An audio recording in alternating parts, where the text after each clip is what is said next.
daqui a alguns anos, quando seus netos estiverem entrando na faculdade de Direito ou Filosofia, que livros o professor indicaria que eles lessem para lidar exatamente com essa situação, aprender a esse filosofar, não de uma forma histórica, cronológica, como normalmente é ensinado, mas de uma forma de raciocínio, de... Bom, eu acho que um resgate da antiguidade vale nesse momento. Um filosofar que vale nessa direção, vale a pena você resgatar, é o modo socrático de pensar. Não, não ler os diálogos de Platão quase como uma obrigação de ler os diálogos para conseguir reproduzir o que os diálogos dizem, mas entrar dentro daquele espírito e ver como é que aquilo funciona, que tipo de discussão existe e a que aquilo vai levando. Por assim dizer, de novo, o encantamento, e se empolgando com isso. Eu, se pudesse, aliás, já fiz isso algumas vezes, recomendaria a leitura dos diálogos platônicos. A começar dos diálogos mais simples, não? Até a República. Não? Enfim, não. Sócrates e seus amigos voltando de um comício, para usar uma expressão dos nossos dias, não? E começando a discutir, não? Como a gente faz muitas vezes. O tempo que todo. país a gente vive, como está complicado isso. Não?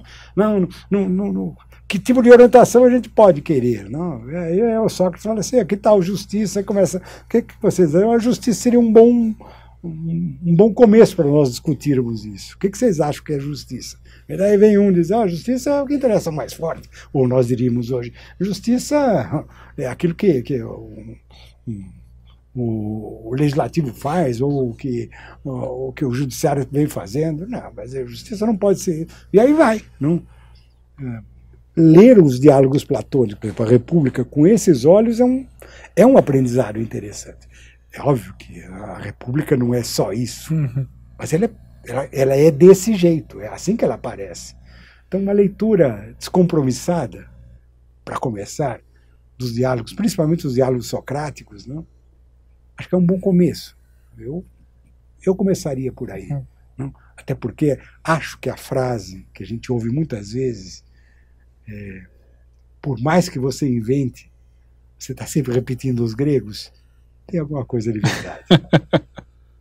Concordo. O professor conseguiria listar alguns dos livros que mais o influenciaram? Bom, depende para quê, não? Podemos falar de filosofia e de direito, se for possível separar as duas. Bom, em tudo que eu faço no campo jurídico, o livro de introdução e tudo mais, acho que a Tópica e Jurisprudência do Fivek foi um livro que marcou muito fortemente a minha visão do direito. Não? Um outro livro importante nessa minha formação dentro da filosofia do direito foi, não propriamente a filosofia do direito do Miguel Reale, mas o livro que ele publicou depois, Direito e Experiência, que é um livro refletido sobre aquilo que a filosofia do direito vai mais na direção de um manual. Não? Direito como experiência não, é uma reflexão sobre aquilo. Não? Esse foi um livro de Miguel Reale que me impressionou bastante. O Fivek, a Tópica e Jurisprudência, Miguel Reale, Direito como Experiência. Acho que esses são livros importantes. Na minha formação mais abrangente, não? Com o meu amigo Celso Laffer, eu aprendi a ler Hannah Arendt, né? Que é uma figura que realmente me impressionou bastante, me impressiona até hoje. Ela é uma pensadora que admira Sócrates, não? E o jeito socrático de pensar filosoficamente. Hannah Arendt, dos contemporâneos, foi uma leitura importante para mim. Como foi importante também a leitura de Luhmann, que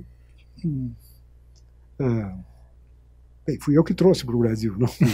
Ele não era conhecido no Brasil, a primeira tradução, e quem começou a dar aulas sobre os livros de Luhmann, escrever influenciado por ele no Brasil, fui eu. E daí aí ele entrou.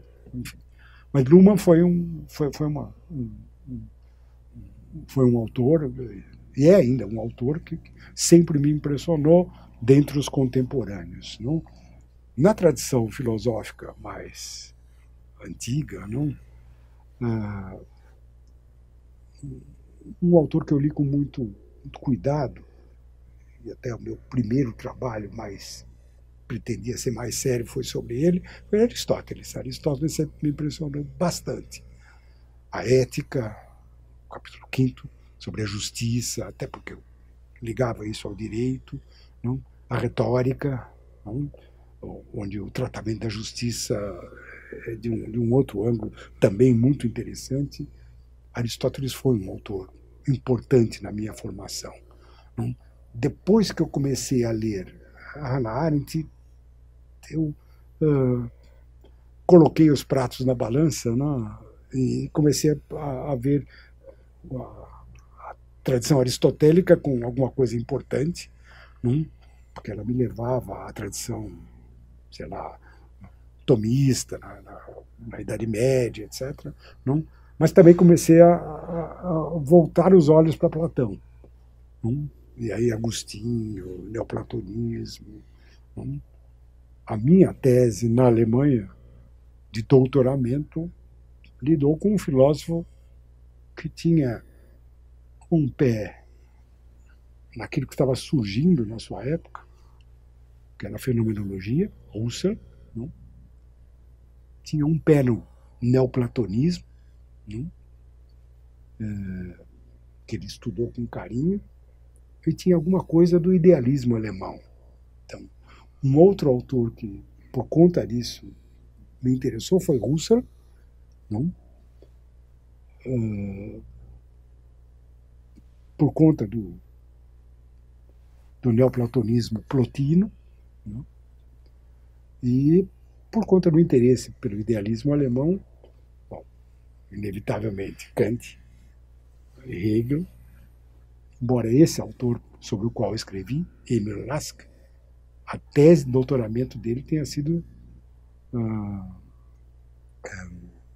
sobre a filosofia de Fichte.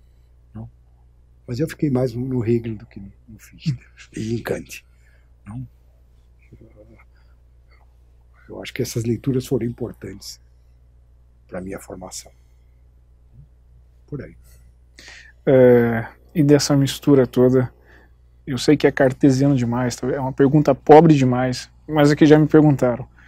O professor se classificaria em que escola filosófica ou que escola justeórica?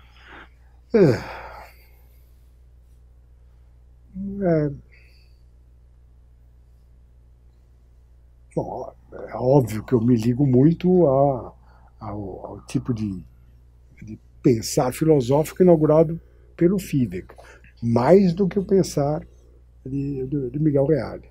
Não? Mas, como eu acabei, por assim dizer, lidando com Fidek, tópica, problematização, mas também lendo Luhmann, sistema, e lendo a Hannah Arendt, não acho muito fácil me enquadrar numa escola. Imagino. Talvez eu seja, enfim, tem gente que pejorativamente, aliás, eu já ouvi isso, não? Dito de mim, que eu sou um eclético, não? E um eclético, um mau eclético, porque misturo coisas que não são misturáveis.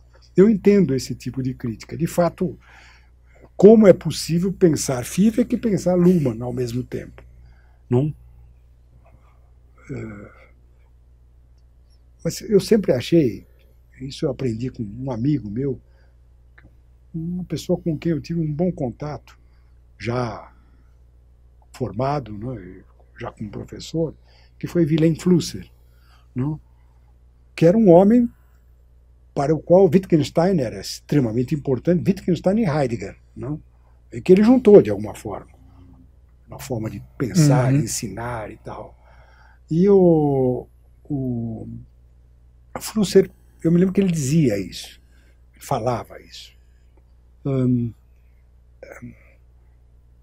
O mundo, não, ele vai gerando, a partir de conhecimentos gerais, não, as chamadas especializações.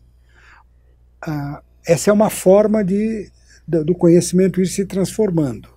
Você sai do geral, se especializa, não, descobre, por assim dizer, um outro mundo que daí se generaliza. Essa é uma das formas. Mas, dizia ele,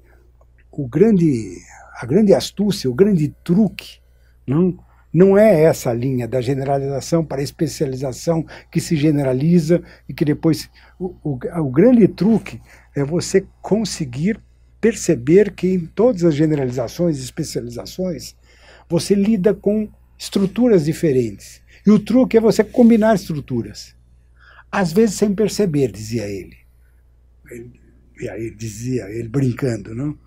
Eu desconfio que aquilo que levou Einstein ao que ele acabou sendo e fazendo, talvez tenha sido o fato de que ele era um homem muito interessado em violino.